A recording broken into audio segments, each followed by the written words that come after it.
He's just looked far too comfortable on it. If I'm playing up against Obey and I'm a mid laner, I do not want to see him on that. It's just so difficult to get away from. Yeah, that's definitely a big problem right there, especially when you have faith in Maniac to play the Guardian that you need on the other side. That's one of the big things when you're playing the Amaterasu is the fact that she has a lack of true peel outside of the ultimate, which you're usually using to initiate, because one of the better initiations around. Yeah, absolutely. You need pure peel for your backline or even for your or even a chase down. Yep. So if you have the Guardian in the solo or the jungle, that's when you can bring out the Amaterasu support. It's going to be Hunbats and Cabrakan banned away by Sanguine. Sylvanas and Thoth, very similar from Obey. If I'm Obey, this is a first pick Amaterasu, but no, they're going to just keep on keeping on with that Ratatoskr.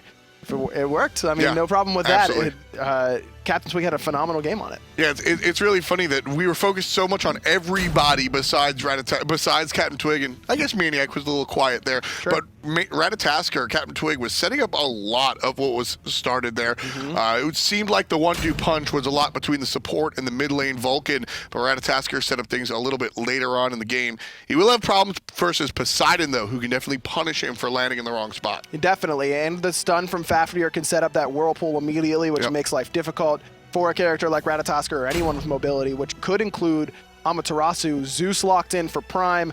That's scary. Anytime Pretty Prime gets Zeus, I'm a little scared. But you can say the same for Vulcan. You can say the same for a lot of gods for Pretty Prime, and it is going to be Amaterasu. I just love the ubiquity of this draft for Obey. You don't know where the Ratatoskr, sure, probably jungle, but Maniac can probably play it in solo, and we assume that Amaterasu is probably going to support for Emilzy, but Maniac could probably also play that in solo. I think Maniac could play all three of these characters in solo, Zeus included. You can't play Zeus solo.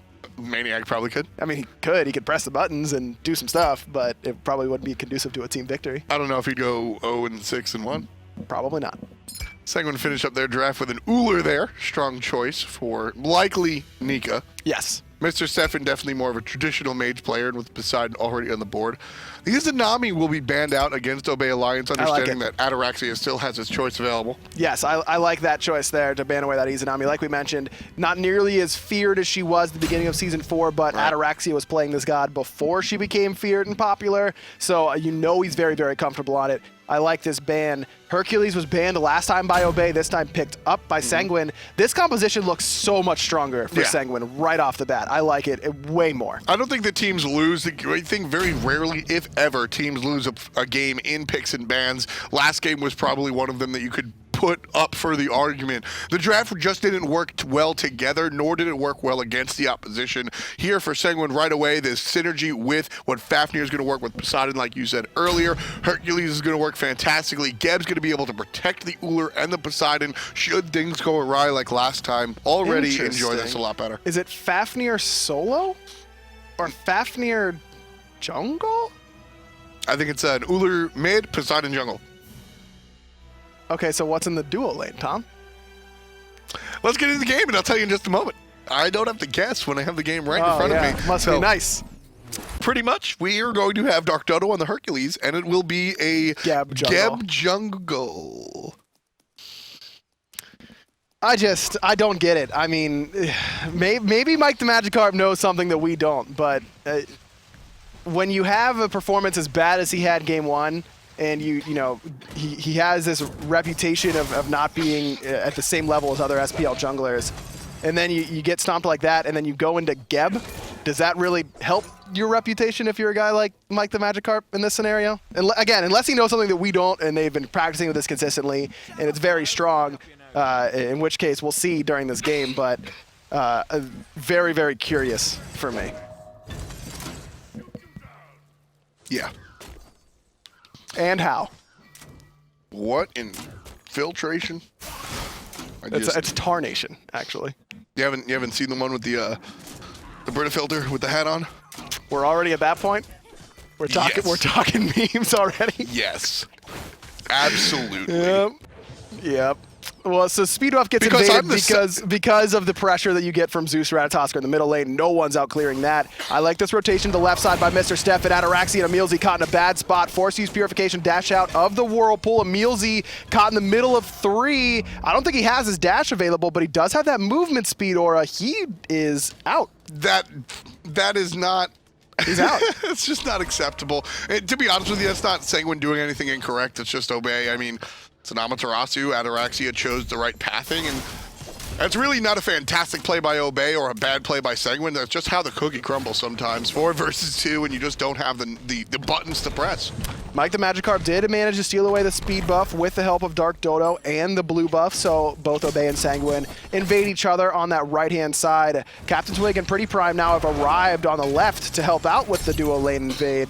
On the purple buff, though, it was already secured by Sanguine. Red buff is going to be taken by Obey, so overall, it looks like Obey is going to get ahead in terms of buff secure here, 3-2. Nice little flip, and the kick not going to come through till later. Maniac in trouble, could be soloed right here. A couple more basics will do it. In fact, just one more. Wow. But Dark Dodo can't find it just yet. Maniac staying in lane, taunting the opposition. I think it was just the low health voice line. Don't believe it. Needs the heal from the Sanguine Maniac strike. would be the type of dude. That's what I'm saying. Yeah, well, Maniac I is don't blame staying him. here looking for the flip. Oh, he gets but flipped Dark Dodo himself. gets blocked, but Dark Dodo misses the driving strike. Can't quite time it right there. And Maniac does have another health potion ticking, and with the heal up from Sickening Strike, is able to sustain in lane for a little bit longer. This is a great opportunity for Captain Twig to go over to that right-hand side. Maniac could very easily bait himself on low health before Dark Dodo hits level 5 and gets access to that ultimate. Right now, teams trying to figure things out here in the lanes. Nice little turnaround. Oh, Mike the Magikarp looking for a gank. So realistically, this Geb jungle, if he had a blink, he'd have a fantastic gank in the sense that he shows up, cataclysms, that's all well and good. Sure. He doesn't really have the blink, so he has to come from behind, looking for the rollout to find a strong knockback, which this is what he's going to do. If perfectly executed, this is actually a really interesting gank right here. Finds a fantastic knockback. That's what you're looking for out of this Geb jungle if you're actually looking for anything. Mike the Magikarp pulls it off, but they opt instead to kill the minions instead of taking the easily killed Sobek. Well, he'd already used Driving Strike, they'd used Rollout, and Mike the Magikarp actually pushed Maniac to safety in that scenario. There's the ultimate from Mike the Magikarp and the Sunder, and Captain Twig still about half HP and says, I'll show you what a real jungler can do. The knockup from the Ratatosker directly into Lurking in the Waters from Maniac. Dazzling Offense also needed to secure the kill, but it is going to be first blood onto that Geb jungle. No surprise. Zero surprise the Geb jungle is the first one to die right here, folks.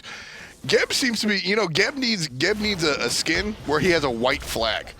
The last time we saw Geb in the middle lane from Giliara over in the console league, they got stomped in game number 1. He said, all right, guys, I guess I'm going to go Geb mid. Sanguine doesn't really have a fantastic performance in game number 1, and Mike the Magikarp brings out the Geb jungle. Like I said, realistically, if I have to really put on my thinking glasses, right, and really think about what odd world we're in, that Geb jungle is a viable pick. You're looking for a gank coming from behind for that fantastic knockback that the rollout gives you into a potential good stun if you have a blink from the Cataclysm into the knockup. But realistically, Mike the Magikarp on this Geb just, I don't really think that this is a serious pick. I think in 100% seriousness that Sanguine just threw caution to the wind and decided to say screw it and do something fun and silly because they don't think they can beat Obey. And that's concerning to be in week 2. That's extremely concerning. To be, if that is the case, which I don't disagree with you. So yeah, I gotta say, mate, there is of course the possibility that I am just an observer and I am incorrect, but frankly, this just seems a little bit disrespectful from Sanguine. And if you're a team that's on the bottom side of things, you got to be focusing on improving and trying to do better, as opposed to just sort of like, well, we lose this one. Every outing is a learning opportunity. In game number 1, if you watch the tape, there are things to be learned from. You could look at the starting build. The fact that Mr. Stefan just had a Bombus Mask and no sustain out of any of his starter items. That could be something to look at. You could look at the composition. You could look at the pathing. There are so many things to learn when you're going up an opponent that is stronger than yourself that I just don't like this thought process coming out from Sanguine. Yeah, I agree with you, and it's just sad to be in week 2, and we're already at that point. A little bit rough here, but either way, Obey, not exactly off to a quick start. In fact, this start versus the Curious composition might actually be slower than the first one. 1 kill on the board so far, just first blood, but we do see about a 2,000 gold leave lead, give or take, a little bit here or there, at the 6-minute mark. So this time around, as far as the duo composition between Emilzy and Pretty Prime, looking for the mobile mid laner and Mr. Stefan, it's going to be a lot harder because Zeus has to be much closer. The dive onto Zeus is good, and Mr. Stefan able to put Sanguine on the board there. That's exactly what you want to do up against Zeus. Find him alone and exposed. No Aegis used by Pretty Prime in that scenario. May have been stunned out by Dark Dodo or by Death Panther as well. Nice pick there by Sanguine. I just like the pathing coming out from Sanguine. I think that was very intelligent, understanding where on the map the opponent would be, just getting their timers right. And you know what? This is going to be very interesting here to watch. To watch this composition really get punished. Because if Emilzy's in trouble, nice Geb ultimate going to be combined with the ultimate from Dark Dodo. One more hit should secure it. Meditation and help from the jungler. And Mike the Magikarp gets tossed around. Trouble as well for Dark Dodo as Ataraxia makes the rotation. Any other character, Ryan? Any other character? That's a clean pick for Sanguine, and they move on to more. And this is what I was going to say, is that I want to see Sanguine excel in this game, and I want to see them do well, and I want to see them get the gold lead, and then when they lose, it's just because they don't have a jungler. Because right now, they are playing better than they did in game number 1, sans Mike the Magikarp. I'd agree with that. And as a teammate, I would be infuriated. And I would be, this is...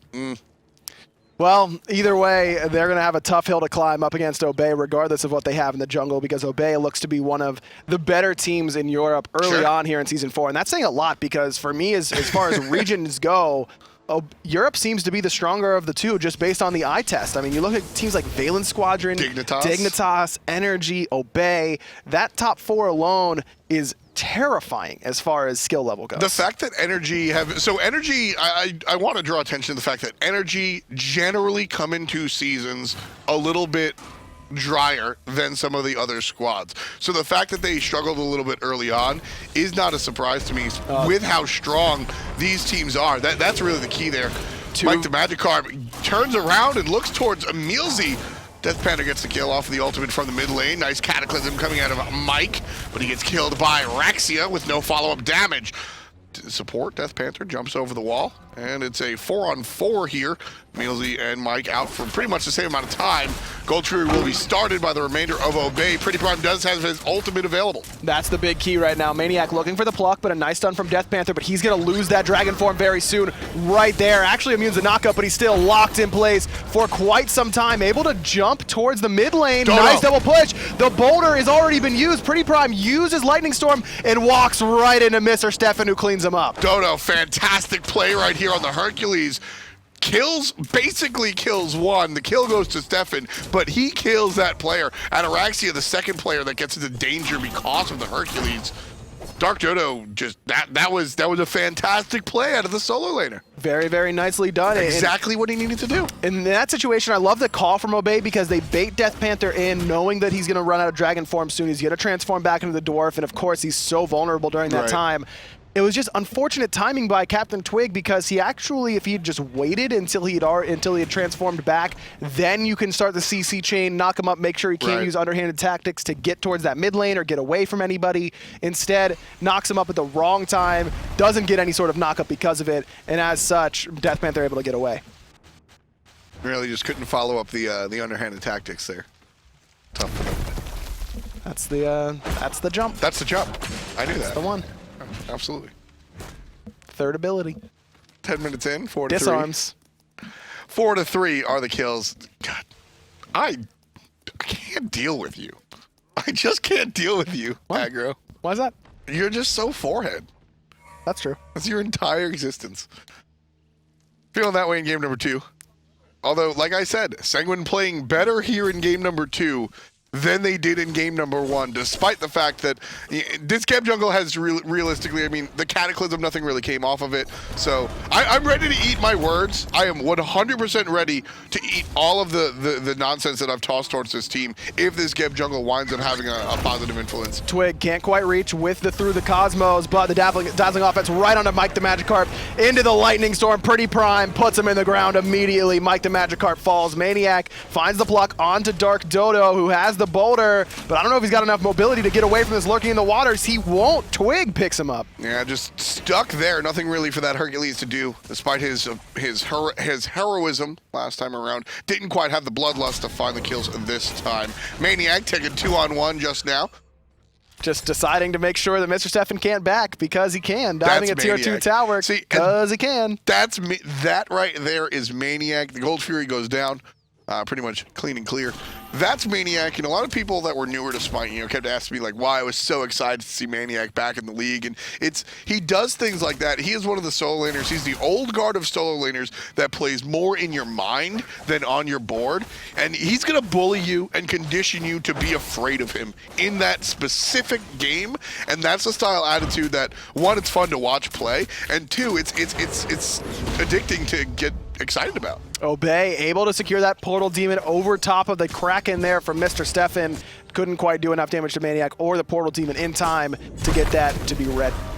Emilzy stuck here. Whirlpool gonna keep him slowed. Forced to use the ultimate to find himself safely underneath his tier 1 tower. Emilzy about 40-50% HP, slowly ticking up thanks to the heal. Opting not to go home, but instead to get some farm before heading back. May as well. You've got much better clear on this Amaterasu support than you do on most other Guardians. Yeah. These supports don't often get to solo clear buffs because it takes them too long, but Emilzy's like, this is my chance, dude. I finally get to do things by myself a little bit. Exactly. So Emilzy picks that up. Medusa pushes up on the left-hand side. Not enough to really get a tower or nothing, but just threatening Nika. 0-0-2 for the Hunter. Nika has been, and do you think it's more the position, the rest of the team, or something else that Nika made such an impact? He was so noisy last season in the solo lane. He was one of the go-to rookie players, not just rookies, but just a strong solo overall. Why is he he has so much less of an impact in these games in Season 4? Do you think it's the fact that he moved over to the Hunter and his team doesn't get that late? Is the team surrounding him just not as strong as it used to be? Or is it the fact that he's simply not a solo laner? I mean, he used to be a Hunter before he moved over to the solo lane, so he is a little bit familiar with that role. Yep. Still taking him a little bit of time to get comfortable there. I do think we'll see him improve as the season goes on, but as far as the rest of the team goes, he just hasn't had an impact because of how hard they've lost their jungle, at least in Game 1 and in Game 2 thus far, up against Lion Guard as well. Frostyak just controlled the game. Surprise out of their own jungle. Sanguine gets collapsed on. Mike the Magikarp 0-5-1 so far here inside of our 13th minute. Kraken comes out. Really, nobody minds. Everybody's still half HP or above.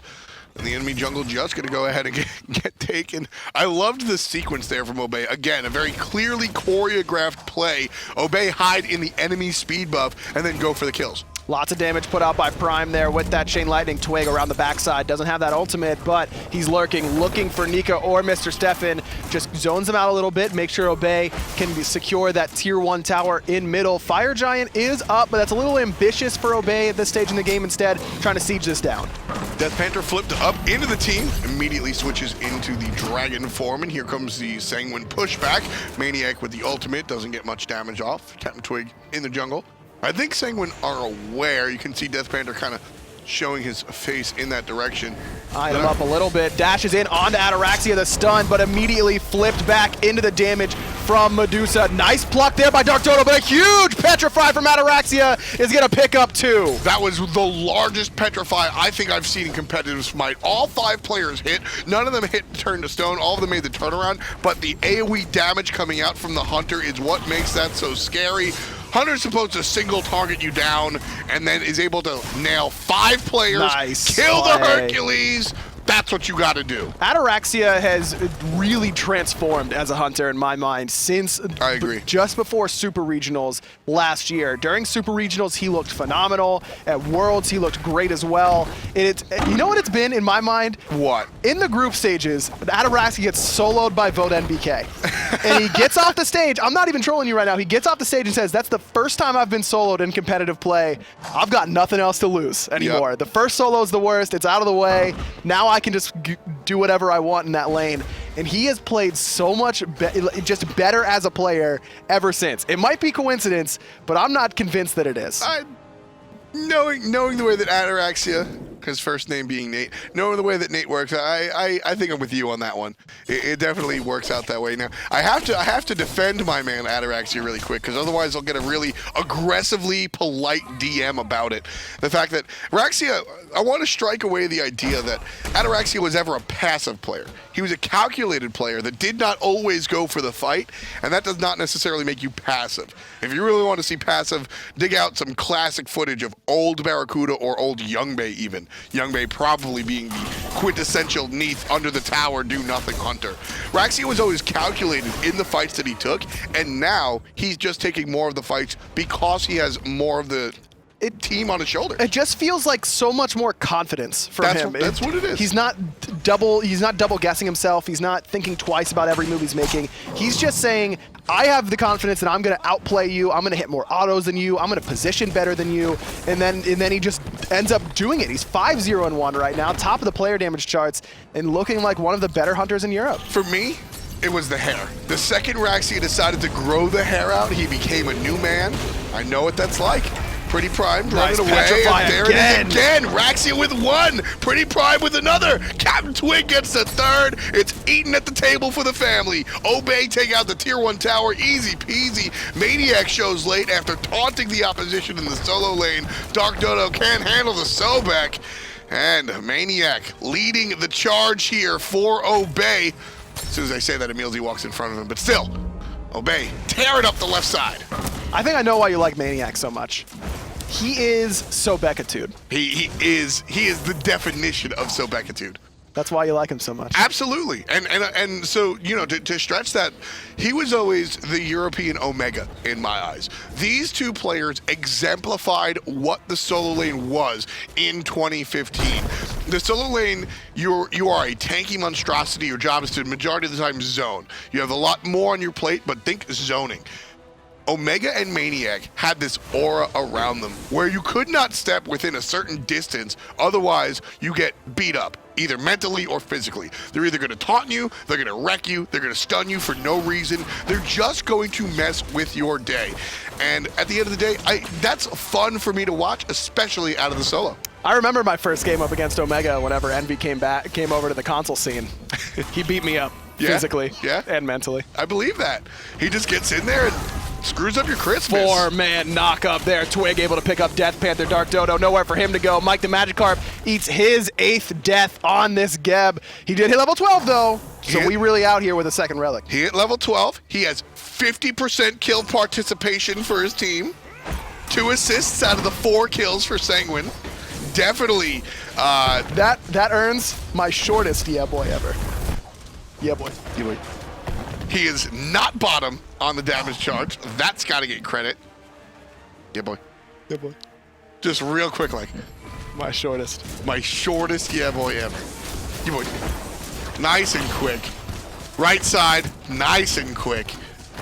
25% on the tower. Down it will go. Easy peasy. 16-4. Shy of 20 minutes on the clock here. Obey.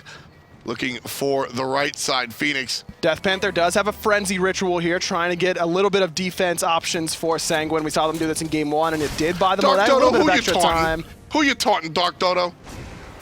Not allowed to taunt right there. There's Frenzy the Frenzy. pops. Here comes Sanguine in for the kill. Obey. They need to respond after the Kraken.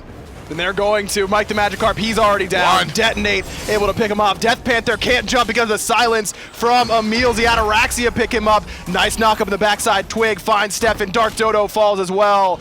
It's only Mika.